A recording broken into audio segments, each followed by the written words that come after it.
Hi friends, welcome to Agathiya village. இன்றைக்கி நம்ம taste and ஹெல்த்தியான ஒரு ரெசிபி தாங்க பார்க்க போகிறோம்.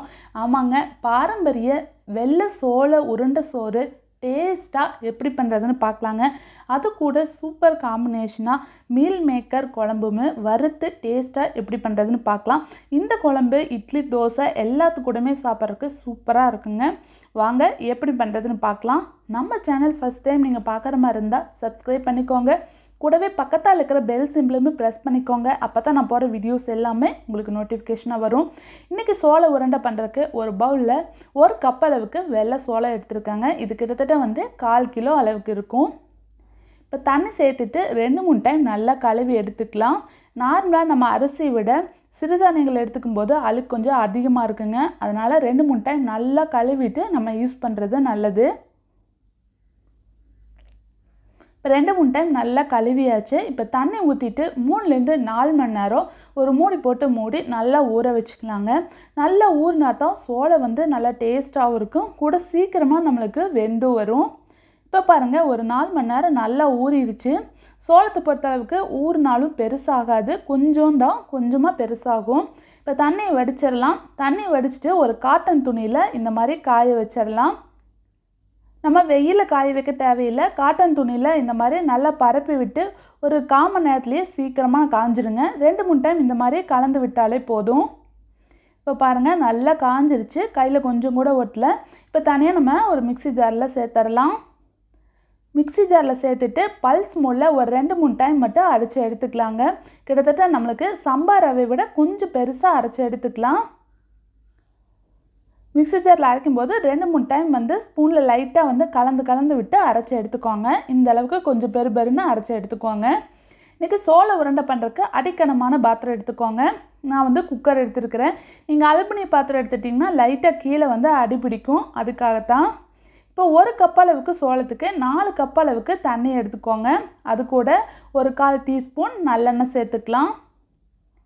இது கூட சோள உருண்டைக்கு தேவையான அளவுக்கு 1/4 டீஸ்பூன் அளவுக்கு கல்லுப்பு சேர்த்துக்கலாம். இப்போ தண்ணி நல்லா கொதிச்சதுக்கப்புறமா நம்ம அரைச்சி வச்சுருந்த சோள மாவையும் இது கூட சேர்த்துடலாம். சேர்த்துட்டு நல்லா கலந்து விட்டுக்கலாம். சோளத்தை பொறுத்தளவுக்குவே வேகறதுக்கு ரொம்ப நேரமாகுங்க. நார்மலாக நம்ம சோளம் சேர்த்தோம்னா வேகறதுக்கு ரொம்ப நேரமாகும், 3-4 மணி நேரம் ஆகும். அதனால தான் நம்ம அரைச்சி சேர்க்கறது. இது கிட்டத்தட்ட 20-25 நிமிஷத்தில் சீக்கிரமாகவே நம்மளுக்கு வெந்துருங்க. எங்கள் வீட்டில் அத்தை அடிக்கடி செய்வாங்க. கல்லில் போட்டு குத்திட்டு நல்லா புடச்சி எடுத்துருவாங்க. புடைக்கும் போது பெரிய துகளாக இருக்கிறது அதில் மட்டும்தான் சாப்பாடு செய்வாங்க. மாவு மாதிரி இருக்கிறதுல கூழ் செஞ்சுருவாங்க. அதனால் 2-3 டைம் மட்டும் கலந்து விட்டால் போதுங்க, கீழே அடிப்பிடிக்காது. நம்ம மிக்ஸி ஜாரில் அரைக்கிறதுனால லைட்டாக மாவாயிரும். அதனால் கீழே லைட்டாக அடிப்பிடிக்க ஆரம்பிச்சிடும். ஒரு 4-5 டைம் நல்லா கலந்து விட்டுக்கிட்டே இருக்கணும். இப்போ பாருங்கள், ஒரு 10 நிமிஷத்துக்கு மேலே ஆயிடுச்சு. சீக்கிரமாகவே நமக்கு கெட்டி ஆயிடுச்சு சோளம். சோளம் வேகலின்னு நினச்சிங்கன்னா கூட பச்சை தண்ணி கலக்க வேணாம். கூட கொஞ்சமாக தண்ணி நல்லா கொதிக்க வச்சு அது கூட சேர்த்துக்கலாம். 4 கப் அளவுக்கு தண்ணி சோளம் வேகிறதுக்கு கரெக்டாகவே இருக்குங்க. இப்போ பாருங்கள், நல்லா கெட்டி ஆயிடுச்சு. நமக்கு சோளம் கொஞ்சம் நல்லா வெந்து வந்தது பார்க்குறக்கே நல்லா தெரியும். கொஞ்சமாக அப்படியே பெருசாக இருக்கும் சோளம். உங்களுக்கு சோளம் வெந்தது தெரியலனா கொஞ்சமாக டேஸ்ட் பண்ணி பாருங்கள். டேஸ்ட் பண்ணி பார்த்தாலே தெரிஞ்சிடும் வெந்திருக்கா இல்லையான்னு. கம்பு இதளவுக்கு பார்த்தாலே நமக்கு தெரியும். நல்லா அப்படியே பருத்தி மாதிரி வெடித்து அப்படியே பெருசாக இருக்கும். வெள்ளை சோளத்தை பொறுத்தளவுக்கு நமக்கு வெந்திருக்குதான்னு பார்க்குறது கொஞ்சம் சாப்பிட்டு பார்த்தா தான் தெரியும். இப்போ இது இருக்கட்டும், நல்லா கெட்டி ஆயிடுச்சு. இதுக்கான தாளிப்பு நம்ம கொடுத்துடலாம். ஒரு பேனில் 1 டேபிள் ஸ்பூன் அளவுக்கு நல்லெண்ணெய் சேர்த்துக்கலாம். எண்ணெய் நல்லா சூடானதுக்கப்புறமா 1 டீஸ்பூன் கடுகு, இது கூட 1 டீஸ்பூன் அளவுக்கு கடலைப்பருப்பு சேர்த்துக்கலாம். 2 டீஸ்பூன் அளவுக்கு உளுந்து சேர்த்துக்கலாம். உளுந்து கொஞ்சம் அதிகமாக சேர்த்துட்டோம்னா நம்ம சாப்பிடும்போது டேஸ்ட் நல்லாயிருக்கும். இப்போ நல்லா பொன்னிறமாக வர்ற வரைக்கும் நல்லா வறுத்துக்கலாம். இது கூட ஒரு பெரிய வெங்காயத்தை பொடியாக கட் பண்ணி இது கூட சேர்த்துடலாம். இது கூட ஒரு பெரிய பச்சை மிளகாய், 2 இனுக்கு கருவேப்பிலை இது கூட சேர்த்துடலாம். சேர்த்திட்டு நல்லா பொன்னிறமாக வணக்க தேவையில்லைங்க, ஒரு கண்ணாடி பதத்துக்கு வணக்கினா போதும். இப்போ பாருங்கள், நல்லா வணக்கியாச்சு. இப்போ இது கூட நம்ம ஆல்ரெடி வேக வச்சுருக்கிற சோளத்தை கூட சேர்த்துடலாம். சேர்த்துட்டு நல்லா கலந்து விட்டுக்கலாம். ஒரு 2 நிமிஷம் மட்டும் லோ ஃப்ளேமில் வச்சு நல்லா கலந்துக்கலாம். அப்போ தான் இந்த காரம் எல்லாமே நமக்கு சோள சாப்பாட்டு கூட சேர்ந்துடும். இப்போ பாருங்கள் நல்லா கலந்தாச்சு. இப்போ கிட்டத்தட்ட இந்த பதத்துக்கு இருந்தால் தான் நம்மளுக்கு உருண்டை பிடிக்கிறதுக்கு ஆறும்போது கொஞ்சம் நல்லா கெட்டியாயிரும். இப்போது ஒரு 10 நிமிஷத்துக்கு மேலே இது ஆறட்டுங்க. நம்ம குழம்பு வந்து ரெடி பண்ணிடலாம். இப்போ ஒரு கப் அளவுக்கு மீல் மேக்கர் எடுத்துருக்கிறேன். தண்ணி நல்லா கொதிச்சதுக்கப்புறமா அது கூட சேர்த்துடலாம். இது ஒரு 1/4 மணி நேரம் இந்த தண்ணியில் இருக்கட்டும். அதுக்கப்புறமா நம்ம இதுலேருந்து பிழிஞ்சு எடுத்துக்கலாம். இப்போ ஒரு பேனில் 1/4 கப் அளவுக்கு திருகின தேங்காய் எடுத்துக்கலாங்க. தேங்காய் ஃபஸ்ட்டு நல்லா பொன்னிறமாக வர வரைக்கும் நல்லா வறுத்துக்கலாம். இது கூட ஒரு பட்டை, 2 ஏலக்காய், 2 கிராம்பு, இது கூட ஒரு 1/2 டீஸ்பூன் சீரகம், 1/2 டீஸ்பூன் சோம்பு சேர்த்துட்டு ஃபஸ்ட்டு நல்லா வந்து வாசம் வர அளவுக்கு பொன்னிறமாக வர வரைக்கும் நல்லா வறுத்துக்கலாம்.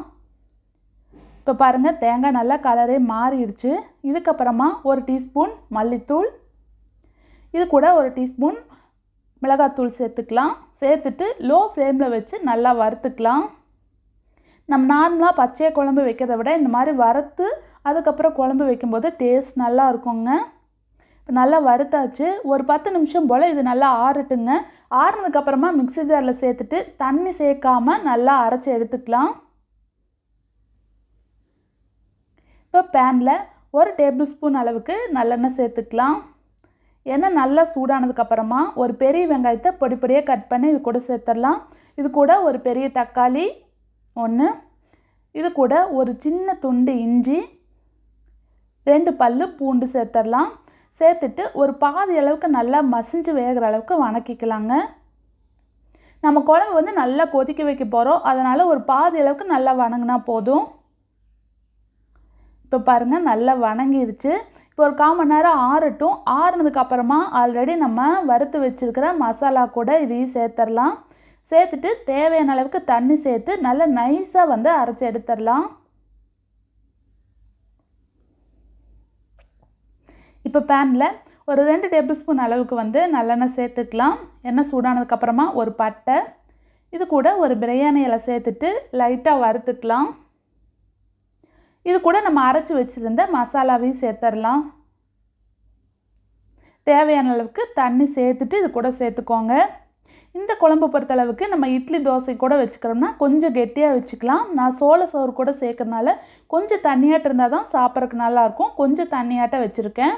இது கூட ஒரு 1/4 டீஸ்பூன் மஞ்சள் தூள், இந்த குழம்புக்கு தேவையான அளவுக்கு 1 டீஸ்பூன் அளவுக்கு கல்லுப்பு சேர்த்துடலாம். சேர்த்துட்டு நல்லா கலந்து விட்டுடலாம். இப்போ மூடி போட்டு மூடி ஒரு 5 நிமிஷம் லோ ஃப்ளேமில் வச்சுட்டு நல்லா கொதிக்கட்டுங்க. நல்லா கொதிச்சுனா தான் நம்மளுக்கு குழம்பு வந்து பச்சை வாசனையெல்லாம் இல்லாமல் இருக்கும். இப்போ பாருங்கள் ஒரு 5 நிமிஷம் நல்லா கொதிச்சிருச்சு. இதுக்கப்புறமா நம்ம தனியாக வேக வச்சு வச்சுருந்த மீன் மேக்கரை தண்ணி பிழிஞ்சிட்டு இது கூட சேர்த்துக்கலாம். இப்போ நல்லா கலந்து விட்டுடலாம். நம்ம பாருங்கள் அரைச்சி வைக்கும்போது குழம்பு நல்லாயிருக்கு, வாசம் சூப்பராக இருக்குங்க. இப்போ மூடி ஒரு 10 நிமிஷம் நல்லா கொதிக்கட்டும். இப்போ பாருங்கள் ஒரு 10 நிமிஷத்துக்கு மேலேயே நல்லா கொதிச்சிருச்சு. மீன் மேக்கரில் அந்த மசாலா எல்லாமே நல்லா இறங்கிருச்சு.